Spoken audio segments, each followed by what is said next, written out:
हे दोस्तों, मैं चिराग एक ऑडियो के साथ। तो आज हम देख रहे हैं पीजीबीपी का 10th वीडियो। पिछले वीडियो में हमने सेक्शन 3580 जो कि स्पेसिफाइड बिजनेस से रिलेटेड था, और उसके बाद सेक्शन 35A BB जो कि टेलीकॉम लाइसेंस फीस से रिलेटेड था, उनकी डिडक्शन का पार्ट कवर किया। इसी तरीके से आज देख रहे हैं हम सबसे पहले सेक्शन 35CA जो कि है payment to associations and institutions for carrying out rural development program से रिलेटेड।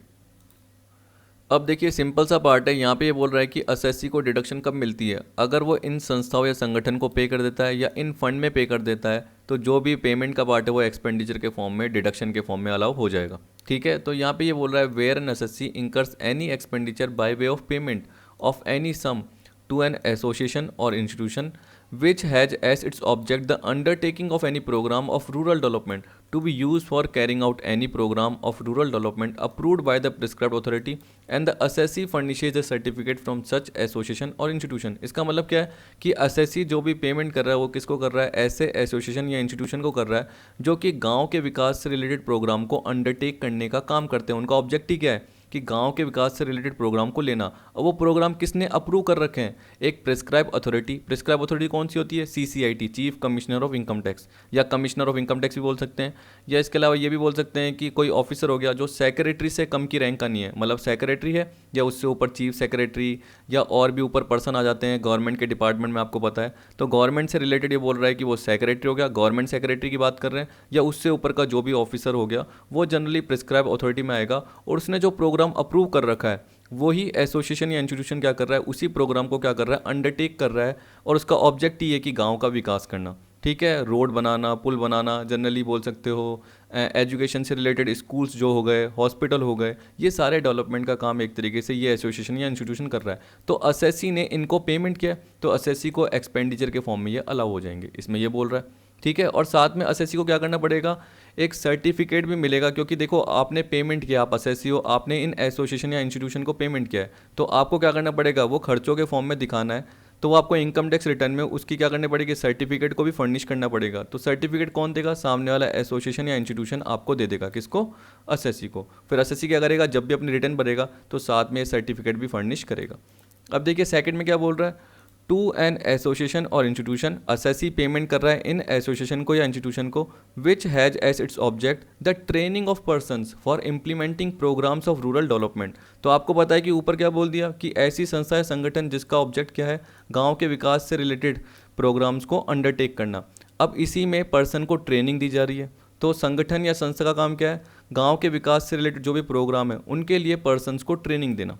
ठीक है, and the assessee furnishes a certificate from such association और इंस्टीट्यूशन। सेम ऊपर का सी पॉइंट में क्या दे रखा है, सिंपल सा, the national fund for rural development. अगर कोई एसएससी रूरल डेवलपमेंट से रिलेटेड नेशनल फंड में पेमेंट कर देता है तो जितना भी पेमेंट किया है वो एक्सपेंडिचर के फॉर्म में अलाउ हो जाएगा। या चौथा कहाँ करता है, to the national urban poverty eradication fund set up. इसका मतलब ऐसा फंड बना हुआ है जो कि गरीबी को हटाने से रिलेटेड है। पॉवर्टी इरेडिकेशन का मतलब क्या हो गया, गरीबी को हटाने से रिलेटेड कोई फंड बना हुआ है। तो national urban poverty eradication fund set up and notified by the central government in this behalf, the assessee shall be allowed a deduction of the amount of such expenditure incurred during the previous year। Simple सा part, यानी पिछले साल आपने इन संस्थाओं या संगठन को या इन फंड में जो भी पेमेंट किया है वो एक्सपेंडिचर के फॉर्म में आपको अलाउ हो जाएगा। सिंपल सा बात। फिर देखिए ये सारे केस में आता है कि डबल डिडक्शन परमिसेबल नहीं होती, क्योंकि आपने कैपिटल एक्सपेंडिचर किया उस पर आपको डिडक्शन मिल गई, आपने पिछले सेक्शंस में देखे थे।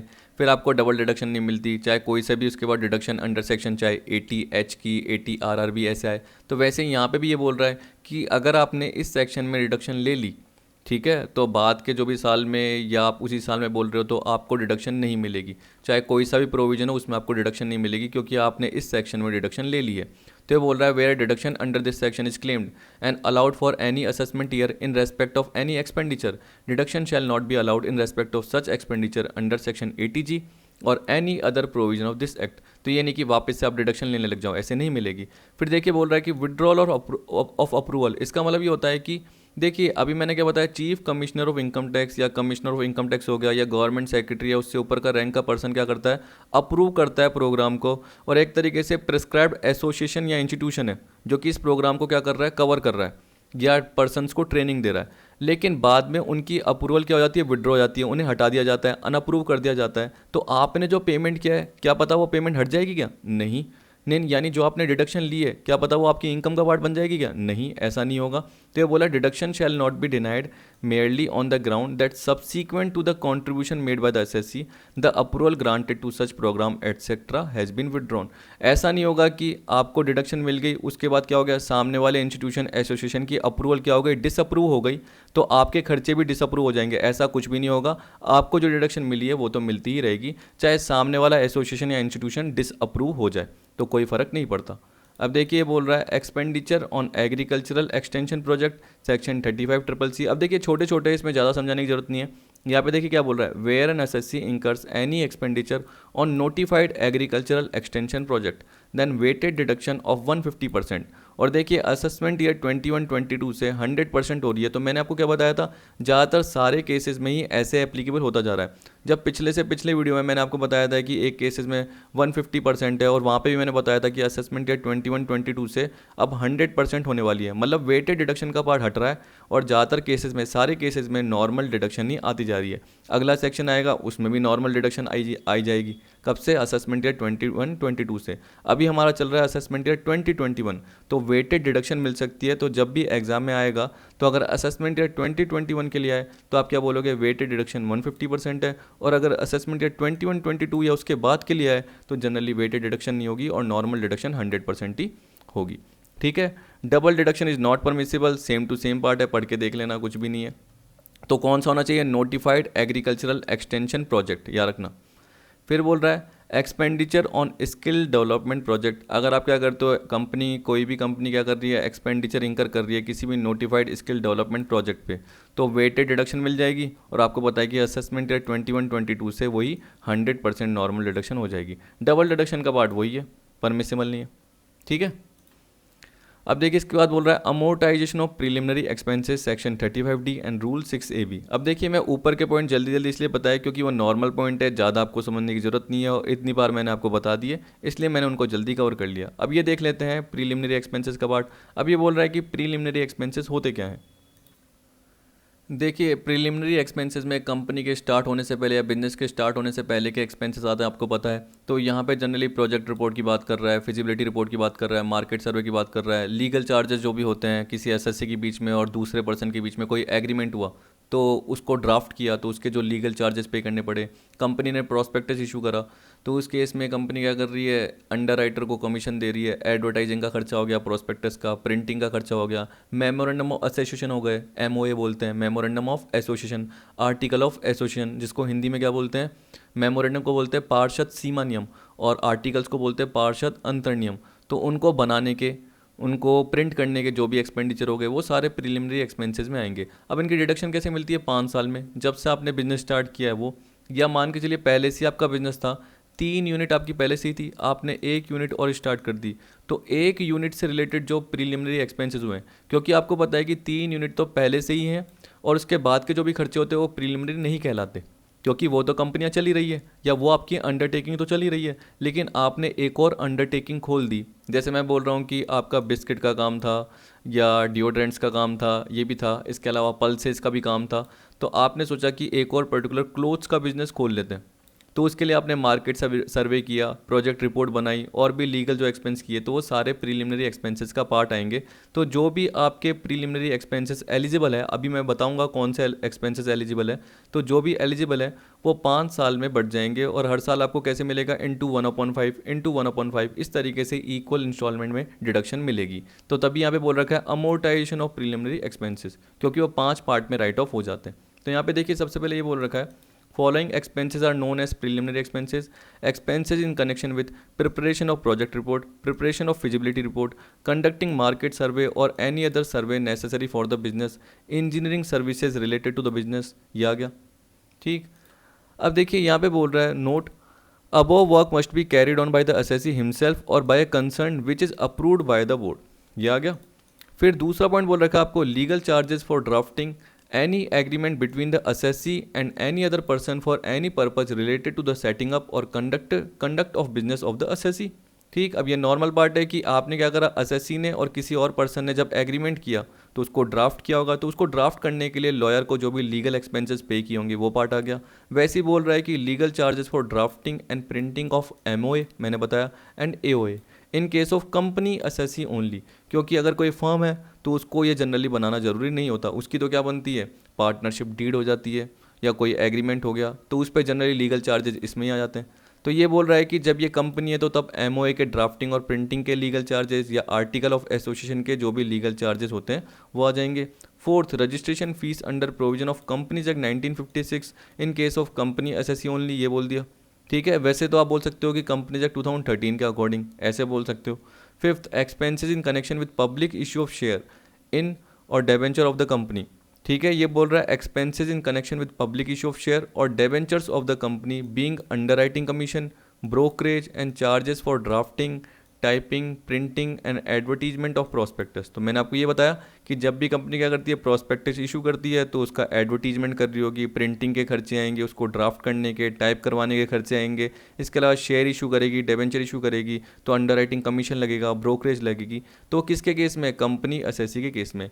एनी अदर प्रेस्क्राइब्ड एक्सपेंडिचर, इसके अलावा और कोई भी जो बिजनेस के स्टार्ट करने से पहले के वो सारे इसमें आ जाएंगे। अब टैक्स ट्रीटमेंट का पार्ट क्या बोल रहा है, ये बोल रहा है कि इसमें जो एप्लीकेबल है पार्ट कि यानी एक तरीके से डिडक्शन अलाउ हो रही है वो इंडियन कंपनी के लिए और ऐसी रेसिडेंट एसएससी जो कि नॉन कॉर्पोरेट है, रेसिडेंट नॉन कॉर्पोरेट एसएससी, इसका मतलब क्या हुआ, फॉरेन कंपनी को ये डिडक्शन अलाउ नहीं होगी, इसके इसके यानी इस सेक्शन के अंदर ये कवर्ड नहीं होगी। तो ये बोल रहा है foreign company which is resident in India is not covered under this section. तो एक इंडियन कंपनी होनी चाहिए और रेसिडेंट नॉन कॉर्पोरेट असेसी होना चाहिए। Condition, assessee has incurred certain amount as preliminary expenses, जो आपने ऊपर देखे कि कौन कौन से प्रिलिमिनरी एक्सपेंसेस के पार्ट हैं, तो सबसे पहली चीज़ तो वो।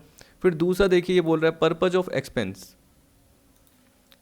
देखिए बिल्कुल सिंपल पार्ट है, क्या बोल रहा है, where such expenses incurred before commencement of business then expenses must be incurred for setting up a new undertaking और बिजनेस। आप अपना नया बिजनेस सेटअप कर रहे हो तो उसी से रिलेटेड क्या होने चाहिए, खर्चे होने चाहिए बिजनेस को स्टार्ट करने से पहले के। ठीक है, लेकिन ये बोल रहा है कि where such expenses incurred after commencement of business then expenses must be incurred in connection with extension of any undertaking. तो आप अपनी पुरानी अंडरटेकिंग बिजनेस को क्या कर रहे हो, एक्सटेंड कर रहे हो, तो एक्सटेंड से रिलेटेड जो भी खर्चे हुए हैं वो प्रीलिमिनरी पार्ट में आएंगे, क्योंकि अभी आप एक्सटेंशन कर रहे हो तो उसके लिए आपने एडवर्टीजमेंट करी होगी, उसके लिए आपने क्या कर रखा होगा, लीगल चार्जेज या लीगल एक्सपेंसेस किए होंगे, तो उसकी बात कर रहा है ये। ठीक है, इसका मतलब जो भी आप एक्सटेंशन कर रहे हो अंडरटेकिंग का वो स्टार्ट नहीं हुआ, वो कमेंस नहीं हुआ, आपका बिजनेस तो है पुराना लेकिन उसके साथ साथ क्या कर रहे हो आप, एक्सटेंशन भी कर रहे हो। और इन connection with setting up a new unit, तो जैसे मैंने आपको बताया कि 3 यूनिट आपकी पहले से ही है, आपने 1 यूनिट और स्टार्ट कर दी, तो आप सोचिए कि 3 यूनिट तो पुरानी ही है, तो उसके जो भी खर्चे होंगे तो वो तो बाद के ही खर्चे होंगे, तो वो तो रेवेन्यू एक्सपेंडिचर के फॉर्म में पीएनएल में 2 साइड में अलाउ हो जाएंगे। लेकिन जो 1 यूनिट आपने नई स्टार्ट की तो स्टार्ट करने से पहले के जो भी खर्चे हैं वो प्रीलिमिनरी एक्सपेंसेस के फॉर्म में आएंगे। तो जनरली इसी की बात कर रहा है कि आपका बिजनेस तो कमेंस हो गया, उसके बाद जो भी खर्चे कर रहे हो वो किसके लिए कर रहे हो, एक नई यूनिट के लिए, या आपकी पुरानी यूनिट ही है लेकिन उसको क्या कर रहे हो आप, एक्सटेंड कर रहे हो, उसको बढ़ा रहे हो, तो उसके लिए आपने जो भी खर्चे किए हैं वो प्रीलिमिनरी एक्सपेंसेस की कैटेगरी में आएंगे। अब देखिए उसमें कितने आएंगे, तो बोल रहा है कॉस्ट ऑफ प्रोजेक्ट का 5%। ठीक है, किसके केस में, नॉन कॉर्पोरेट रेसिडेंट एसएससी के केस में।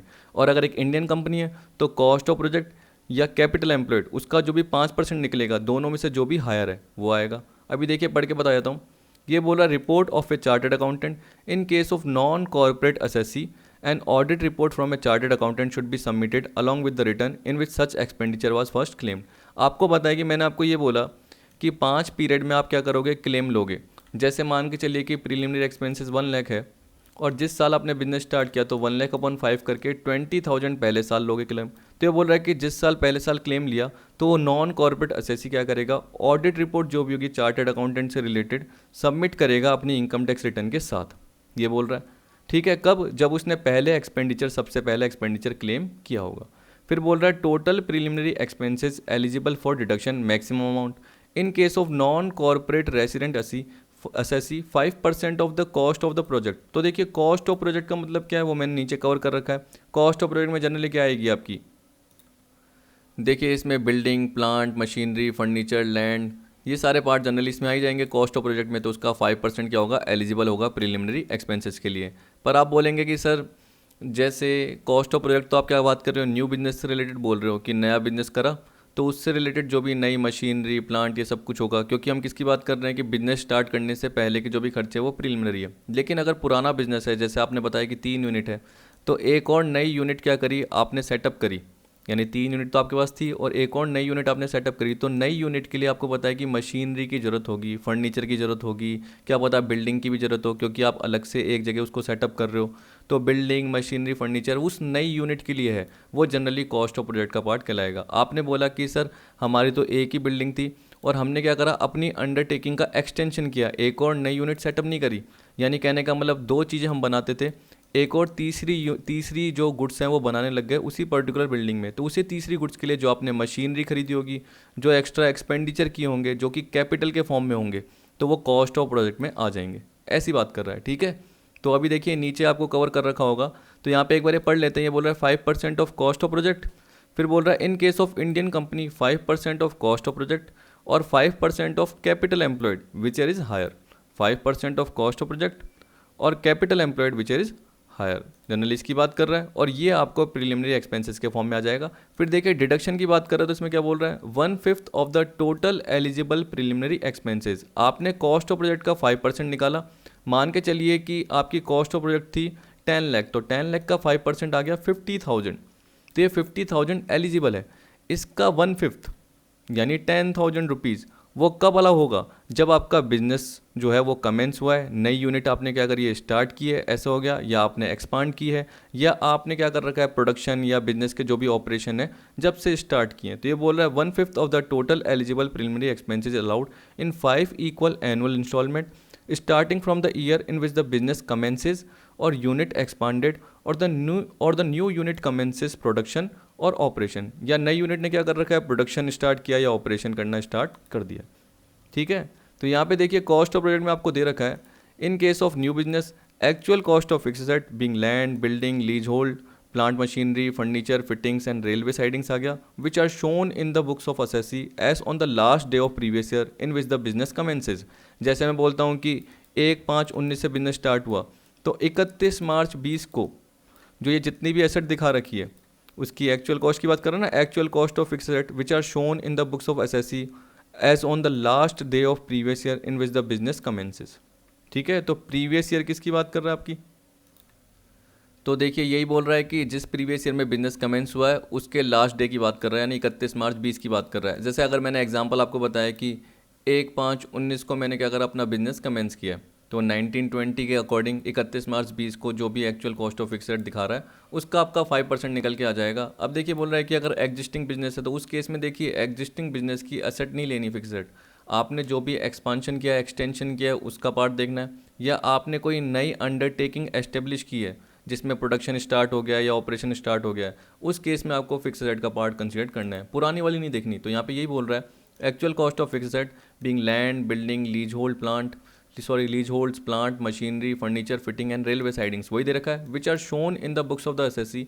As on the last day of previous year in which the extension of industrial undertaking is completed और new industrial undertaking commences production और operation. तो दो चीज़ें यहाँ रखना, मैंने आपको क्या बताया कि आपकी नॉर्मल इंडस्ट्रियल अंडरटेकिंग चल रही थी लेकिन आपने उसको एक्सटेंड कर दिया, एक तो ये चीज़, और दूसरा आपने क्या करा कि आपने एक और नया इंडस्ट्रियल अंडरटेकिंग सेटअप कर दिया, कमेंस कर दिया, जिसका नया प्रोडक्शन स्टार्ट हुआ है, ऑपरेशन स्टार्ट हुआ है। तो इस केस में आपने नई fix asset, land, building, machinery, furniture, fitting, ये सारे नए खरीदे होंगे, ठीक है। In so far as such fixed assets have been acquired or developed in connection with the extension of industrial undertaking or setting up of the new industrial unit। आप खुद देख सकते हो कि यहाँ पे क्या बोल रहा है कि जो फिक्स्ड एसेट की कॉस्ट ले रहे हैं वो कौन सी ले रहे हैं, in so far as such fixed asset जो कि आपने खरीदी है या डेवलप की है, किसके कनेक्शन में, कि जो इंडस्ट्रियल अंडरटेकिंग है उसका एक्सटेंशन कर रहे हैं या नई इंडस्ट्रियल यूनिट को आप सेटअप कर रहे हो, ठीक है। तो ये हो गया जिसका आपने प्रोडक्शन स्टार्ट किया, ऑपरेशन स्टार्ट किया, उस नई इंडस्ट्रियल यूनिट को सेटअप कर रहे हो, उसके लिए जो नई फिक्स्ड एसेट खरीदी है उसकी ईयर एंड पे क्या कॉस्ट आ रही है, बोल रहा है actual cost of fixed asset जो बुक्स ऑफ अकाउंट में दिखा रखी है last day of previous year जहाँ पे ये एक्सटेंशन हुआ है या नई इंडस्ट्रियल अंडरटेकिंग का प्रोडक्शन स्टार्ट किया है, ठीक है।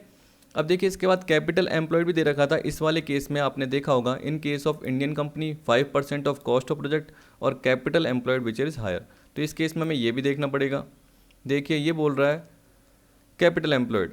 अब कैपिटल एम्प्लॉयड आपने रेशियो एनालिसिस जनरली इसमें कवर किया है, तो आपको ध्यान होगा कि हम शेयर कैपिटल लेते हैं, उसके बाद हम क्या करते हैं, नॉन करंट लायबिलिटीज़ का पार्ट लेते हैं, तो अपना जनरली क्या पार्ट बन जाता है, क्योंकि अगर हम शेयर कैपिटल लेते हैं तो शेयर होल्डर फंड का पार्ट बनता है, लेकिन उसमें जैसे हम नॉन करंट लायबिलिटी का पार्ट जोड़ देते हैं तो कैपिटल एम्प्लॉयड से रिलेटेड हो जाता है। तो सेम ऐसे ही सोच के चलना है। देखिए यहाँ पे क्या बोल रहा है, in case of new business the aggregate of issued share capital, अब इसमें कोई सी भी हो सकती है, इक्विटी प्रेफरेंस जो भी है, debentures and long term borrowings as on the last day of previous year in which the business commences. ठीक है, वही जैसे मैंने बोला कि अगर 1/5/19 को बिजनेस स्टार्ट हुआ है तो 31 मार्च 20 को शेयर कैपिटल की क्या वैल्यू थी, इक्विटी प्रेफरेंस रिजर्व, और साथ में नॉन करंट लायबिलिटी का क्या पार्ट था। करंट लायबिलिटीज नहीं लेनी, याद रखना। ठीक, इन केस ऑफ एग्जिस्टिंग बिजनेस, अब एग्जिस्टिंग बिजनेस है तो उस केस में मैंने क्या बताया, जो भी एक्सटेंशन कंप्लीट हुआ है, आपको पता है कि आपने नई मशीन ली, आपने नई बिल्डिंग ली, आपने नया फर्नीचर फिटिंग रेलवे साइडिंग्स, ये सारा पार्ट आपने क्या करा, खर्च किया, तो उसके लिए आपको मनी की ज़रूरत थी फाइनेंस की, तो आपने उसके लिए कैपिटल इशू की होगी। तो ये बोल रहा है कि एक्सटेंशन के लिए जो भी आपने कैपिटल इशू करी वो इसमें आ जाएगी। जो भी आपने डेबेंचर्स, जो भी एक तरीके से आपने क्या है लॉन्ग टर्म बोरोइंग्स, यानी जो भी आपने फाइनेंस लिया, जो भी आपने डेबेंचर इशू करे, वो सारा पार्ट आ जाएगा नए के नए। The aggregate of the issued share capital debentures and long term borrowings as on the last day of previous year in which the extension is completed so far as such capital etc, यानी as such capital debenture long term borrowing have been issued or obtained in connection with the extension of the business। तो business को extension करने के लिए आपको machinery इसकी requirement थी, तो आपको फंड की रिक्वायरमेंट थी, तो आपने क्या करा, उसके लिए नए शेयर इशू करे, डेबेंचर इशू करे, आपने लोन लिया, वो सारा पार्ट आपका कैपिटल एम्प्लॉयड में आएगा। पुराना वाला नहीं आएगा कि पुरानी वाली शेयर कैपिटल है, पुराने वाले डेबेंचर हैं लाइबिलिटी के फॉर्म में, वो नहीं, नए वाले आएंगे। ठीक, अब इलस्ट्रेशन में देखिए ये दे रखा है, पर उससे पहले एक थोड़ा सा पॉइंट रह गया था, ये पढ़ लेते हैं। देखिए बोल रहा है इफेक्ट ऑफ अमालगमेशन और डीमर्जर, फिर भी एक एग्जांपल के थ्रू समझा जाता हूँ ताकि आपको आ जाएगा। देखिए अमालगमेशन के केस में क्या बोलता हूँ, एक होती है अमालगमेटिंग कंपनी और एक क्या होती है अमालगमेटेड कंपनी होती है। अमालगमेटिंग मतलब क्या हो गया, जो मिल रही है किसी और कंपनी में, ऐसे जनरली आप कवर करते हैं। जैसे आप बोलते हो कि ए बी मिलके नई कंपनी सी बन गई, तो अमालगमेटिंग क्या हो गई, ए और बी, और वो किस में मिल गई, सी में, तो सी क्या हो गई, अमालगमेटेड हो गई। मैं सिंपल बताता हूँ आपका एग्जांपल, जिसमें मैं क्या बोलता हूँ कि ए किस में मिल गई, बी कंपनी में, ए भी पहले से ही थी और बी भी पहले से ही थी, ए किस में मिल गई, बी कंपनी में मिल गई। तो पहले ये मान के चलिए कि ए कंपनी जब थी, उसने जब अपना बिजनेस कमेंस किया था, तो मान के चलिए उसने 2018-19 में अपना बिजनेस कमेंस किया था, और उससे पहले उसने प्रिलिमिनरी एक्सपेंसेस किए हुए थे 16-17 में, ठीक है, और 17-18 में जनरली मान के चलिए एक्सपेंसेस किए थे। तो ये टोटल मिला के जो इसके प्रिलिमिनरी एक्सपेंसेस थे वो थे 1 लाख के एलिजिबल, और उसको डिडक्शन कितनी मिलती 5 ईयर के अकॉर्डिंग 20,000 की। अब देखिए उसने 18-19 में बिजनेस स्टार्ट किया था, तो उस वक्त उसको 20,000 की मिल गई। फिर 19-20 में भी उसको क्या मिल गई, 20,000 की मिल गई। फिर देखिए जैसे 2021 आया, तो आपको पता है कि ईयर एंड, क्योंकि हम क्या करते हैं रिटर्न भरते हैं, उसके हिसाब से देखते हैं इनकम टैक्स रिटर्न, तो हम उस हिसाब से क्या करते हैं प्रॉफिट कंप्यूट करते हैं। तो 2021 के बीच में उसने क्या करा, ए ने अपना सारा बिजनेस बी को ट्रांसफ़र कर दिया। तो बी क्या हो गई, अमालगमेटेड, और ए क्या हो गई, अमालगमेटिंग। ये ख़त्म हो गई, अब बी रह गई। तो ये क्या बोल रहा है कि बाकी जो 60,000 की बच गई, क्योंकि आपको पता है कि 2021 के बीच में ही ए चली गई और क्या बच गई, सिर्फ बी बच गई। ठीक है, क्योंकि ए की सारी एसेट्स किस में ट्रांसफ़र हो गई, बी में। तो अब सारा का सारा कौन कर रही है, बी कर रही है। तो ये बोल रहा है कि जो भी डिडक्शन मिलेगी वो किसको मिलेगी, बी को मिलेगी। तो 2021 की जो 20,000 की डिडक्शन, फिर 21-22 की, फिर 22-23 की, बाकी बच गई थी 60,000 की, तो 20 में 20 में 20 में किसको मिलेगी, बी को मिलेगी। तो यही बोल रहा है, कह रहा है in case of transfer of undertaking under the scheme of amalgamation और डीमर्जर, द अमालगमेटेड कंपनी और रिजल्टिंग कंपनी, जो कि एक इंडियन कंपनी होनी चाहिए, मेरे केस में क्या थी, बी कंपनी, जो कि एक इंडियन कंपनी होनी चाहिए, shall be entitle to claim deduction under section 35D, जो कि हम देख रहे हैं, फॉर द रेसिडुअल पीरियड। मेरे केस में क्या था, 3 साल बच गए थे, एस इफ़ द अमालगमेशन और demerger had not taken place, ऐसे मानते हुए कि अगर अमालगमेशन नहीं होता या डीमर्जर नहीं होता तो उस केस में अमालगमेटेड कंपनी या रिजल्टिंग कंपनी कितने साल के लिए लेती, 5 साल के लिए, लेकिन 2 साल वो ले चुकी है, ये मानते हुए चलेंगे। क्यों, क्योंकि 2 साल के लिए ए कंपनी ले चुकी थी, तो बाकी 3 साल के लिए बी कंपनी को ही रिडक्शन मिलेगी। ये नहीं कि बी को पूरे 5 साल की मिलेगी, वो गलत हो जाएगा, बाकी रेसिडुअल पीरियड के लिए मिलेगी। Note, in the year of amalgamation और डीमर्जर, जैसे मेरे केस में था 2021 जब अमालगमेशन हुआ था,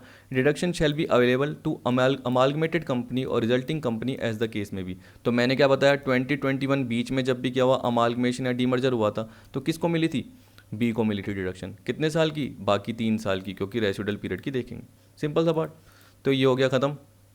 अब इसका क्या करना है, एक इलस्ट्रेशन कवर करना है। तो यहाँ पे देखिए बोल रहा है Jardine limited is an existing Indian company which sets up a new industrial unit. एक वो नई इंडस्ट्रियल यूनिट सेटअप कर रहा है। It incurs the following expenditure in connection with the new unit.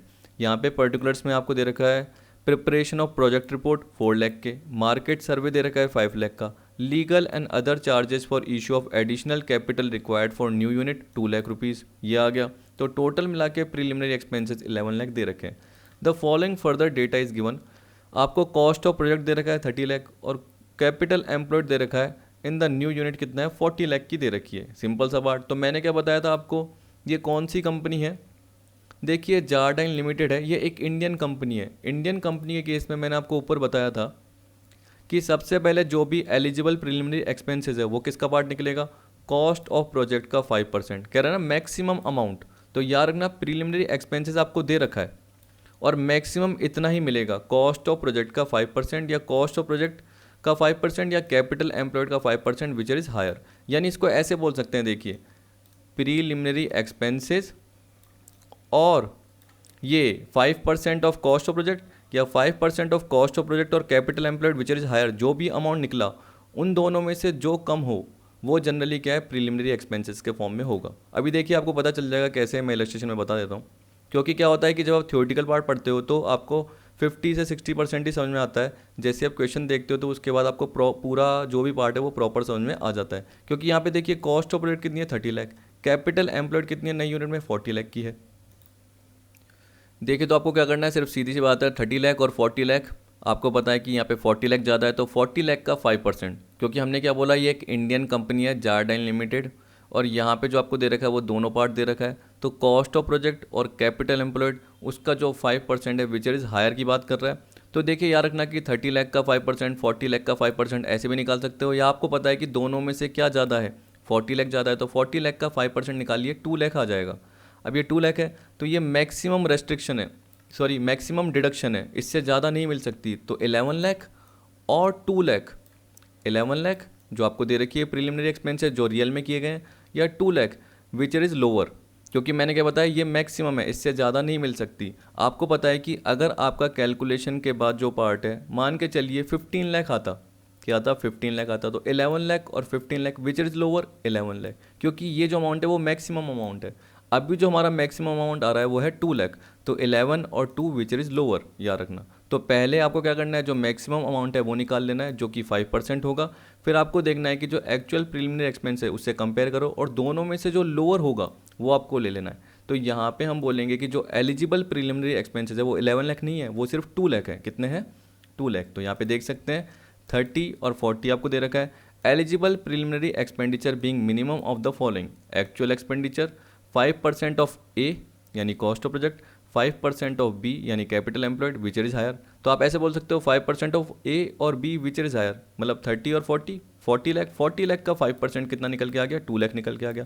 11 और 2 दोनों में से जो मिनिमम है तो कितना आएगा, 2 लाख। ये हो गया एलिजिबल प्रीलिमिनरी एक्सपेंसेस। और आपको पता है कि 5 साल तक मिलेगी तो 2 लाख अपॉन 5 क्या करोगे 40,000। कब से, जब से बिजनेस कमेंस किया है। यहाँ पे कब से बिजनेस कमेंस किया है ये देख लीजिए, कुछ नहीं बोल रखा तो हम ये मान के चल सकते हैं कि जैसे 1920 प्रीवियस ईयर में बिजनेस स्टार्ट किया है तो 1920 फिर 2021 इस तरीके से 5 साल की मिलती जाएगी। सिंपल सा पार्ट था, ज़्यादा टिपिकल आपका नहीं था मेरे अकॉर्डिंग। तो अब देखिए मेरे हिसाब से ये जो पार्ट है वो अगली वीडियो से कवर करेंगे, अभी इतना ही काफ़ी है। थोड़ा पर्टिकुलर वीडियो का पार्ट बना देते हैं और ऐसे करके मैं आपको क्या करूँगा 3 से 4 वीडियो रेगुलर प्रोवाइड करता रहूँगा। तो अपना ये पार्ट भी मेरे हिसाब से जल्दी होता जाएगा। तो आई होप आज की वीडियो आपको समझ में आई होगी। वीडियो देखने के लिए थैंक यू।